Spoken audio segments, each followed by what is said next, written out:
All right, so we mentioned before you moved to Pat Wilkin on Gold Cup Day in 2008. I mean, how big a leap of faith was it to upgrade to here? It's staggering looking back. I agreed to buy the premises, but in reality I didn't have any money. So I rang the vendor the day after I'd agreed to buy and said, look, we've got a little problem. I haven't actually got any cash. And he said, what do you mean you haven't got any cash? I said, well, nothing actually. So I did a deal whereby I rented the land for 5 years with a fixed price to acquire it at any stage.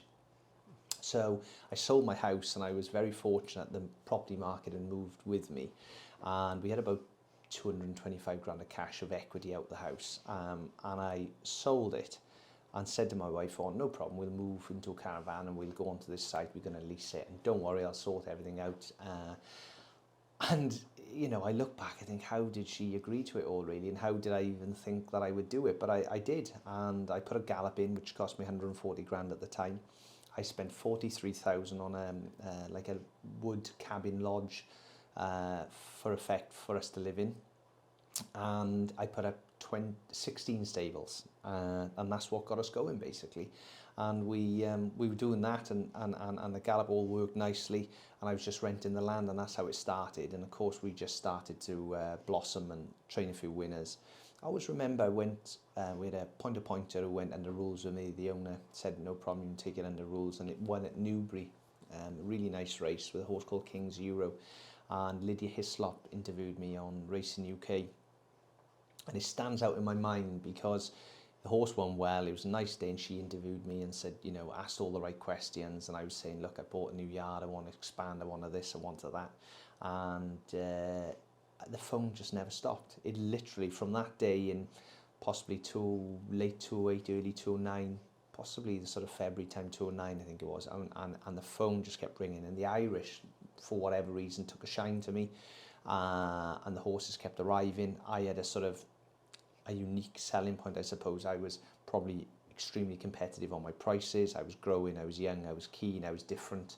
And like we've seen with all these trainers now, you know, now I've been in the job a lot longer, you sort of a honeymoon period where a lot of owners will send you the horses, try you out and see if you work for them. And that's really what happened. And the whole job blossomed, and I just couldn't build stables quick enough at the premises, really. But you know, we had the core ingredient, which was the gallops, and my wife was happy enough to live in the lodge, albeit we didn't have planning for it at the time, and that became a tricky issue when they wanted to take it down. But eventually we got through that, we got the planning, and 8-9 years on, we got planning for a house and built the house and moved in. So 3 kids later, living in that same lodge was a bit tricky. But look, it's like everything, we had nothing to start with, and you know, I relish the fact that we built it from nothing. Right, and I want to wind you back a bit, because I'm imagining there's quite a few young lads that ride a few point-to-point winners, and they might even have a steep hill or even a mountain. I mean, but you obviously got the knack of getting horses fit. And so, I mean, there's not that many books out there how to become a great trainer. No. So, I mean, where did you learn to get horses fit? 'Cause it can't be that easy. You're making it sound like it's... Yeah, no, it's funny you say that. You lack confidence, you lack understanding when you start. But one thing I am is very, very receptive. I take in everything. It doesn't matter who I speak to, whether it's King Charles or someone in the yard. I take everyone's views and opinions and then make my own conclusions. And through my point-to-point riding and going into various yards, I felt I had collaborated all the good bits from all the yards I'd gone into, and then it was my job to sort of implement that on my own horses. And it was trial and error, because the one thing you don't know about a racehorse, you can train it extremely well, it can be fit, happy, healthy, but actually if it's very slow, it's not going to win. So you had to have the right ability. So that was my key ingredient to start with. I was obsessed with statistical information on trainers, strengths and weaknesses, horses, strengths and weaknesses, tracks, form. I absolutely, you know, I just love it and live and breathe it. And then I was probably obsessive over it, really. So we'd analyse the horse, we'd bring it home, and we'd do things a bit differently and try and tweak it and run it in different types of races. A lot of it was often, I felt at that time, horses could be improved in their fitness levels, and the placing of the horses, as importantly, was was my strengths. Now, where I got all that from, if I was to be brutally honest, I read Martin Pipe's autobiography about 20 times. I absolutely loved it, and I read it and read it and read it. And that's where I took most of my thought process from, really, if I was to be honest. Build that in with the yards I'd ridden in, and that's where I sort of trial and error then until I started training winners, and I had a recipe that worked. Now, one of the things parallels with you and Martin Pipe was Martin Pipe was known to like landing a bit of a touch in the ring. His dad was a bookie, you know, the Pipes would land some massive gambles. Some of my interviewees, you know, a lot of them are gamblers. Brett Lloyd, I've spoke to recently, Andrew Lowry.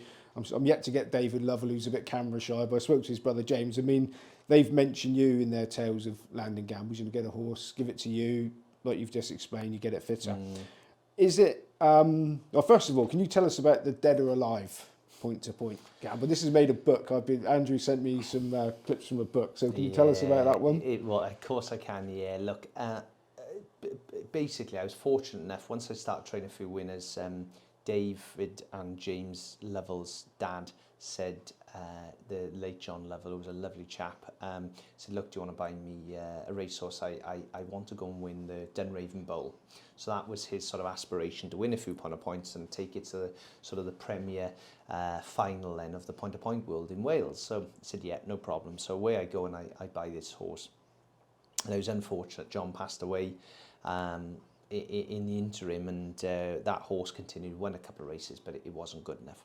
And Dave and Brett said to me, look, can you go and buy a horse? We want a good one, and we want to win that race. So out I go, and go to Doncaster Sales. I remember it to this day. It was 14,000 guineas, and out of Ireland, but I had plenty of rules for me in Ireland. And I rang, I forget who it was, Brett or Dave, the boys, they worked in tandem at the time, and I rang and said I got just the job for this. So anyway, we get it home, we start working, and I said, look, for its level that it's going to be competing in, this is an aeroplane.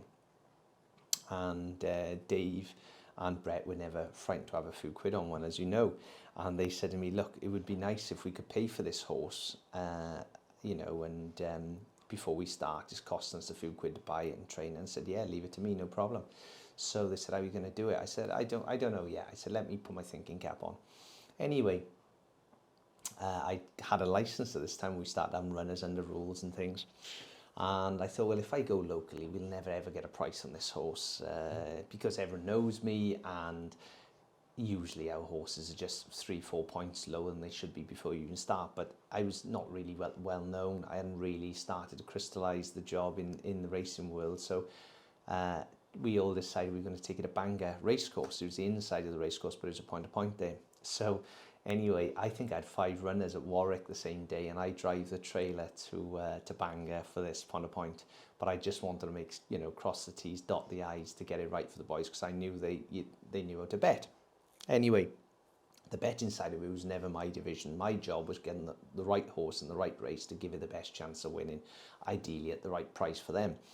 So we went to Bangor, and I think it opened up about 10-1, and I think Brett and possibly James at the time, they'd sort of organised a gang of people to put on their £50 here, £50 there, and all I remember was he's 10-1, and then I think in the end he went to 5-1 on, and then he was cleared off the board as well. And I'm sitting in the jockey's changing room, because I hadn't long given up really, and I was with my jockey, and he said, what's the plan? I said, jump out, don't look behind. I said, no one will ever get near you, just make certain you keep him upright and do your job, don't miss him today. No problem, he said.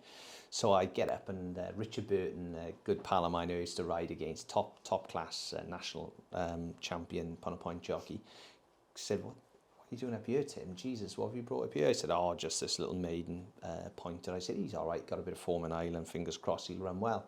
Oh, he said, oh, I'm glad about that. He said, I'm riding full brother, the big bucks. He said, for David Minton, the bloodstock agent.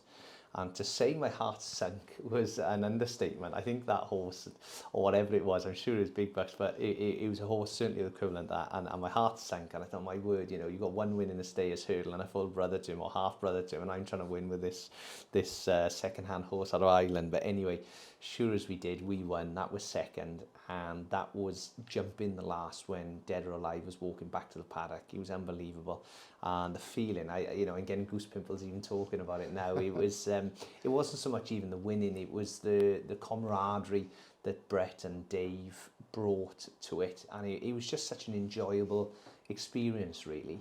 And I didn't earn any money out of the gambling. I'm not a gambler. It's just not my gig. Truthfully, I haven't got the interest in it, but I became very fashionable with those type of characters, because if I was to be truthful, between Andrew Lowry of Optimum Racing and then Dave and Brett,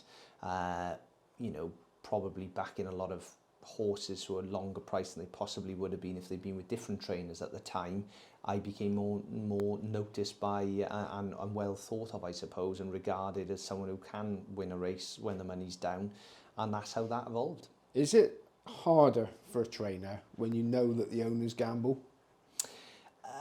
Is it harder? Is it harder? That's a very good question. Yeah, I'd be telling you lies if I didn't think and I didn't worry about it. I do.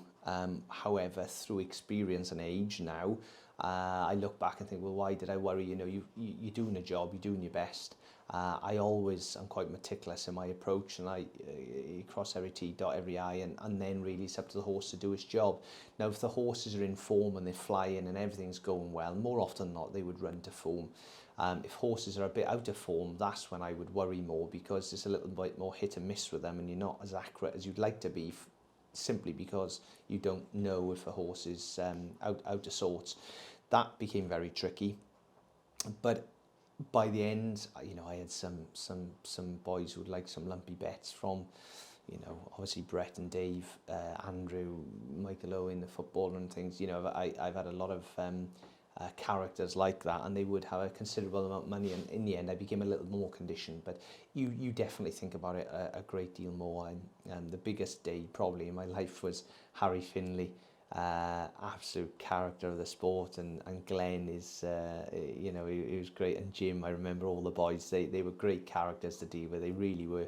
And we had a 3-year-old juvenile running at Fosslas, and Harry never really got involved too much. It was always Jim and Glenn I deal with on entries and declarations. Harry would just ring on the day. If I told the boys today's the day he'll win, Harry get on the phone. He must have rung me 20 times that morning. I had spoken to him like 3 months before, and he said, will it win? I said, look, it jumps well, you've got Dickie Johnson riding it, it's in the right race, all known form, the horse will win. Fine. Have you walked the course? Is the ground okay? Yeah. I said, I've walked the course, ground's fine. Why do you like the horse so much? And he kept asking me more and more, and you're trying to battle it away. And I remember the horse was 3-1, and I literally put the phone down like that. It went from 3-1 to 3-1 on within, it couldn't have been 30 seconds. Then my heart sank, and I thought, oh my God, to move the market that much at that price, that takes some doing. But the horse duly won 8 lengths, started a great relationship with the Finleys, and so of course you think about it more, but by God, it made the winning even better. You get an extra special buzz out of it when they're so excited as well. Unfortunately, that job is up and down. That's the trouble. It's the gambling it's all euphoric if we win, and of course it's all down in the mouth if we don't, more so than an owner who's just enjoying it and having the day out and going down with his wife and kids to have a bit of sport. So there's an added pressure, but it's all part of the job.